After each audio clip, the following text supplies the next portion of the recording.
అభివృద్ధి పనులు గౌరవ ముఖ్యమంత్రి రేవంత్ రెడ్డి గారు వచ్చిన తర్వాత జరగడం అనేది చాలా సంతోషదాయకం.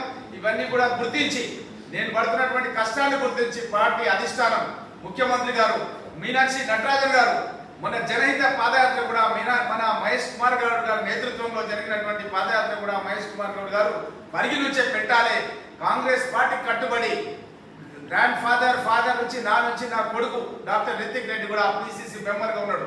4 జనరేషన్స్ నుంచి కాంగ్రెస్ పార్టీలో ఉన్నాం కాబట్టి గుర్తించి మా గుర్తింపుగా ఈ జనహిత పాదయాత్ర కూడా పరిగణించే ప్రారంభించడం జరిగింది. పెద్ద ఎత్తున జనహిత పాదయాత్ర కూడా సక్సెస్ జరగడం కూడా చాలా సంతోషంగా ఉంది. ఈ అన్ని కూడా అభివృద్ధి కార్యక్రమాలు ఇమీడియట్లీ ఒక 1.5 year లో పూర్తి చేసి తెలంగాణ రాష్ట్రంలోనే పరిగి నియోజకవర్గాన్ని ఒక అభివృద్ధి చెందిన నియోజకవర్గంగా మారుస్తామన్న విషయాన్ని తెలియజేస్తూ సెలవు తీసుకుంటున్నాను. మీ రామ్మోహన్ రెడ్డి, పరిగి ఎమ్మెల్యే, వికారాబాద్ జిల్లా కాంగ్రెస్ పార్టీ అధ్యక్షుడు. అవునండి, పరిగిని పసిడి కాంతులు అందిస్తున్నారు, నిజమే. మరి మంత్రి పదవిలోకి మీరు ఎప్పుడు చోటు కల్పించుకుంటున్నారు?